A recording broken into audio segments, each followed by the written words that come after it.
சீரியல்களின் full எபிசோடுகளை Sun டிவியில் ஒளிபரப்பான உடனே எக்ஸ்க்ளூசிவாக சன் நெக்ஸ்டில் மட்டும் ஃப்ரீயா பாருங்கள்.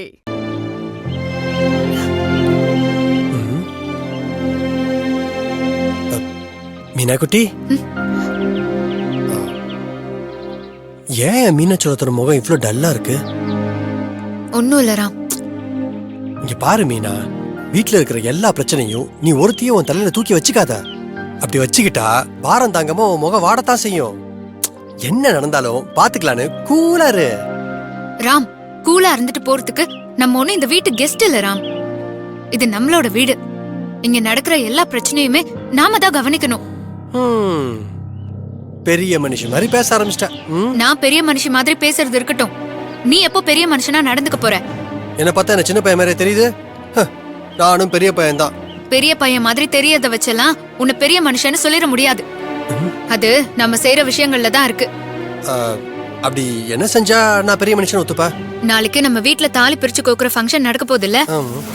அதுக்கு உன் அப்பாவை கூட்டிட்டு வந்து நிறுத்து. அப்போ ஒத்துக்கிறேன் நீ பெரிய மனுஷன். ராம், நான் உனக்காக மட்டும் சொல்லல ராம். நம்ம வீட்ல நடக்கிற எல்லா விஷயத்திலயும் உன் அப்பா இருக்கணும் ராம். அதுவும் நாளைக்கு நடக்க போறது ரொம்ப முக்கியமான ஒரு ஃபங்க்ஷன். குடும்பத்தோட ஒரு பெரிய மனுஷனா அவரும் தானே இருக்கணும். அவரோட ஆசீர்வாதம் நமக்கு கிடைக்கணும்ல ராம். உன் சிச்சுவேஷன் எனக்கு புரியுது ராம். ஆனா அவரை பொறுத்த வரைக்கும் இப்ப நாம தப்பு செஞ்சதா அவரை நினைச்சிட்டு இருக்காரு. ஆனா அவரை விட்டு இந்த ஃபங்க்ஷனை நடத்தணும்னு வை, அதான் உண்மையிலேயே நம்ம செய்யற பெரிய தப்பா இருக்கும். நீ சொல்றது எனக்கு புரியுது மீனா. ஆனா அப்பா பத்தி தான் உனக்கு தெரியும்ல. பிடிவாதத்துக்கே பிடிக்காத அளவுக்கு பிடிவாதம் பிடிக்கிறவர் அவரு. அவரை நான் போய் கூப்பிட்டா வீம்புக்குனே வரமாட்டேன்னு சொல்லுவாரு. ராம், வருவாராங்கிற சந்தேகத்தோட போகாத, கூட்டிட்டு வரணுங்கிற நம்பிக்கையோட போ. நான் கூப்பிட்டா அவர் வரமாட்டார் மீனா. இப்ப நான் தான் அவருக்கு ஆகாதவன் ஆயிட்டேன். என் மேலதான் ஜீரணிக்க முடியாத அளவுக்கு கோவம் இருக்கு. அவரை பொறுத்த வரைக்கும் இப்ப நான் அவர் பேச்ச கேட்காத பையன் ஆயிட்டேன். அத நீதான் ராம் மாத்தணும். எப்படி மீனா மாத்த சொல்ற? அவர் சொல்ற மாதிரி உன்னை வீட்டை விட்டு வெளில அனுப்ப ஒத்துக்கவா?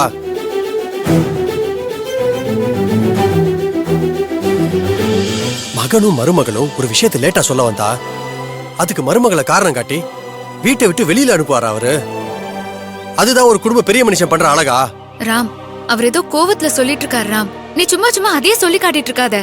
இல்ல மீனா, நான் சொல்லல மீனா, நீ சொல்லு. கோவத்துல எடுக்கிற முடிவா இது? ஒண்ணு நீ வீட்டை விட்டு வெளில போயிடணும், இல்ல அவர் போயிருவாரு. இல்ல எனக்கு புரியல, இது என்ன மாதிரி முடிவு மீனா? ராம், கோவத்துல அவர் ஏதோ தெரியாம சொல்லிட்டாருன்னு சொல்றேன்ல. சரி மீனா, கோவத்துல ஏதோ தெரியாம சொல்லிட்டாருன்னு வச்சுக்கலாம். பெத்த பையன் மேல ஒரு மனுஷனுக்கு கோவம் எவ்வளவு நேரம் இருக்கும்? என்ன ஒரு மணி நேரம் 2 மணி நேரம் இருக்குமா? கோவத்துல வீட்டை விட்டா போவாரு? அவர் செய்யறது தப்புன்னு அவருக்கு அது புரிய வேணாமா?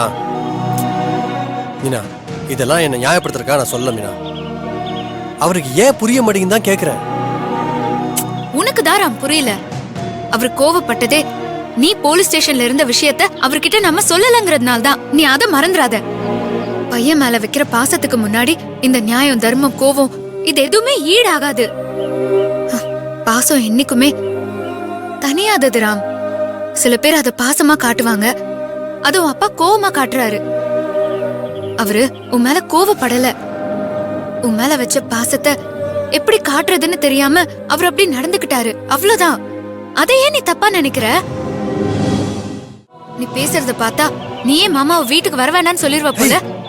நான் எப்ப அப்படி சொன்னேன்? என் அப்பா என் மேல எந்த அளவுக்கு பாசம் வச்சிருக்காரோ அதை விட 1000 மடங்கு நான் அவர் மேல பாசம் வச்சிருக்கேன் மீனா. வச்சிருக்கல? அப்படின்னா அந்த அப்பா பாசத்தை என்கிட்ட சொல்லி காட்டுறதை விட்டுட்டு போய் அவர்கிட்ட பேசி புரிய வச்சு நம்ம வீட்டுக்கு கூட்டிட்டு வந்து காட்டு. இங்க பாரு, நல்லா கேட்டுக்கோராம். அவர் என்னதான் உன்னை திட்டினாலும் இல்ல எரிஞ்சு விழுந்தாலும் அவரு உன் அப்பா. அவர்கிட்ட உன் நியாயத்தை கூட நீ சத்தம் போட்டு பேசிடக்கூடாது. அவரு கை கால்ல விழுந்தாவது அவரை கூட்டிட்டு வர பாரு. நிறைய குடும்பத்துல இப்படி பிரிஞ்சு போனவங்க கடைசி வரைக்கும் சேராமலே போயிடுறாங்க ராம். எப்பவுமே சொந்த பந்தம் வேணும்னு நினைக்கிறவங்க தான் விட்டு கொடுத்து பேசுவாங்க. நீ என்ன பேசுவேன்லாம் எனக்கு தெரியாது ராம். வரும்போது உன் அப்பாவோட, என்னோட மாமாவோட நீ வரணும். போ.